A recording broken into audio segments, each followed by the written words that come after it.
Welcome back to the DLLS Mavs podcast. It's time to dial up the Stein line with our national NBA insider, Marc Stein. You can always dial up the Stein line on X at the Stein line. We are exactly 1 month away from the NBA trade deadline that will take place on February 5th, and the Mavericks will be in no shortage of conversation when it comes to this year's NBA trade deadline. Let's just start here then.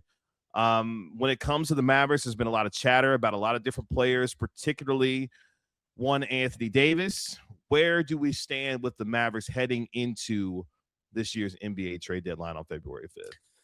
Well, I think you said it right. We're going to be talking about AD constantly. We've been talking about him constantly already.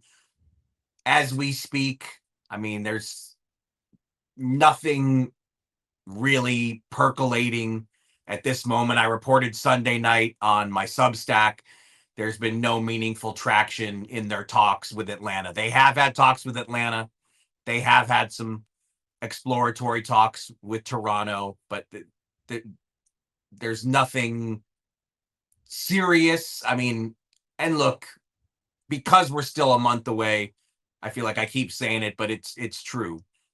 It's close, but it's also far away. There's still a lot that can happen in a full month's time. So we'll see if something changes. But, you know, I reported the week before, if you go rewind a full week, I reported that there is an increasing belief around the league that the Hawks would be willing to put Zachary Risachet in the proverbial right deal.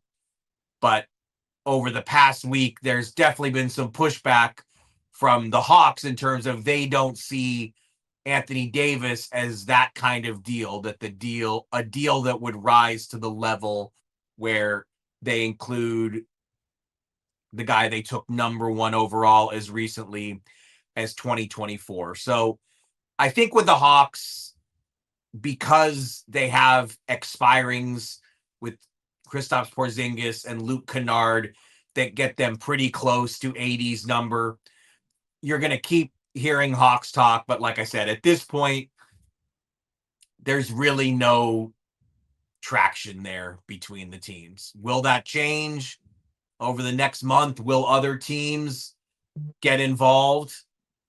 I suppose we can, we have to wait and see, and we're going to wait and see, and it's the trade deadline. So there's going to be stuff to talk about every day for the next 30 days. And of course, Anthony Davis is going to be turning 33 in March, represented by Rich Paul, who you've reported has an open line of communication in Dallas with Patrick Dumais and numerous figures within the organization. How much of Anthony Davis and Rich Paul wanting a contract extension driving this as well in terms of their next destination? You also reported that, hey, Atlanta could be seen as a place where he wouldn't mind Anthony Davis going, if you will, when it comes to a destination for a trade. I mean, they're certainly not going to stop pushing for the extension. I don't think there's any doubt about that.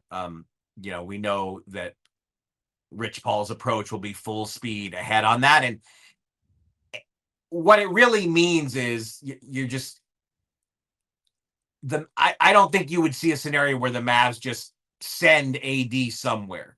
Like, obviously, Rich, because of what you said, because there is so much discussion between Rich Paul and the Mavs and various figures in the organization, like, they're going to have a say in this for sure. They're going to be able to, have an active role in how all this plays out. But, do they actually land that extension? I mean, that's another question.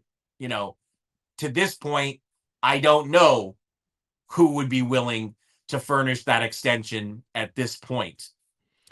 So let's keep going then when it comes to the rest of this Mavericks team, because more from your reporting on your Substack and your Sunday notes with respect to the Mavericks, are they open for business? Who are they open for business for with respect to this team as we move toward the NBA trade deadline? Yeah, I think the reality is they would take calls on pretty much everyone not named Cooper Flagg or Kyrie Irving. And Kyrie hasn't even played this season, so the thought of someone trying to acquire him when he hasn't made his return yet from knee surgery. I mean, that's obviously off the table. But look, they love Max Christie as well. They are thrilled with the progress that Max Christie has made.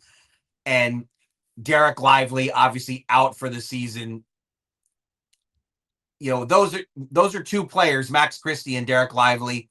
They're in the same timeline as Cooper Flagg. I think if the Mavs had their druthers, if they could, wave a magic wand and wave away Lively's injury concerns, I mean, they would love to have those guys be part of where this team goes from here, because of course this team's building around Cooper Flagg. The Cooper Flagg timeline is what matters. It's what directs everything for this team. Any move they make has to be viewed through the prism of how does this help Cooper Flagg? But also, it's a team that 13-23 when it woke up on Monday, 10 games under 500. It's been a really, really rough 11 months.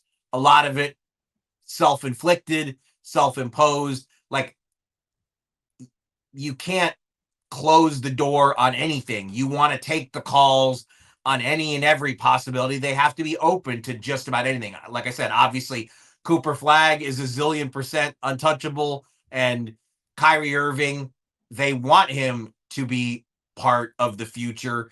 He just signed a new contract extension, has not played yet since last season's knee surgery. So, I mean, it would be, there's nothing going to happen there. But I think anything else, you owe it to yourself to hear what the proposals are, take the calls, see what's out, take the calls, make the calls, see what's out there. But none of that was meant to say they don't love the way Max Christie has played. I mean, Max Christie's the way he's expanding his game, the 3-point shooting. I mean, it's been one of the few bright spots of a pretty rough opening half of the season for a team that came into the season thinking this was a playoff contender.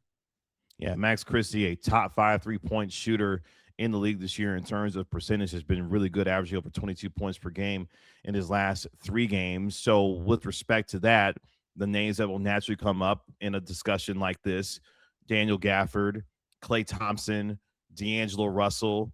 I hesitate to put Naji Marshall's name in there, but yeah, so I'm with you. I mean, you know what a big Naji fan I am, but the reality is he has a movable contract. He's playing well, and again, would they want to part with him? No, but if the phone rings, you have to listen and see what the options are, because also don't forget the Mavs have luxury tax concerns, because they are on a course where they're going to be facing repeater tax issues if they don't get the overall payroll down in the near future. And remember, when it comes to repeater tax, the concern is not the money out the door. The concern is the team building tools you lose if you're in the repeater tax, if you're in the second apron. Like, that's the worry. And so this is, they've got to get the overall payroll more manageable. The question is, Klay Thompson, Caleb Martin, D'Angelo Russell. In this apron era, it's hard for me to see teams chasing those contracts or being willing to take on those contracts. So I've been saying it, I think, all season.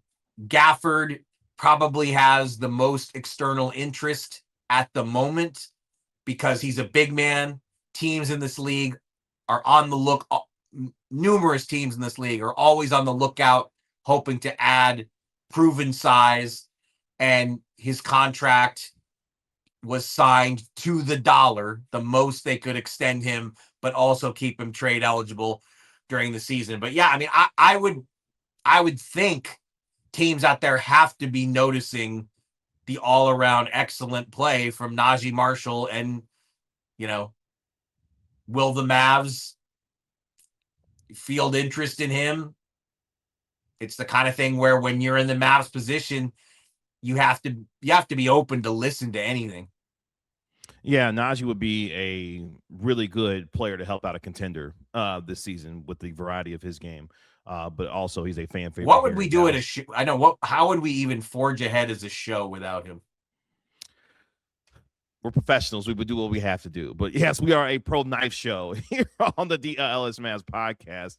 Mark, as always, we appreciate the time here on the DLLS Mavs podcast. We know that you got a busy schedule. We look forward to talking to you later this week. You can always dial up the Stein line at the Stein line on X. Mark, good to see you. We'll talk to you on Wednesday. Yes, indeed.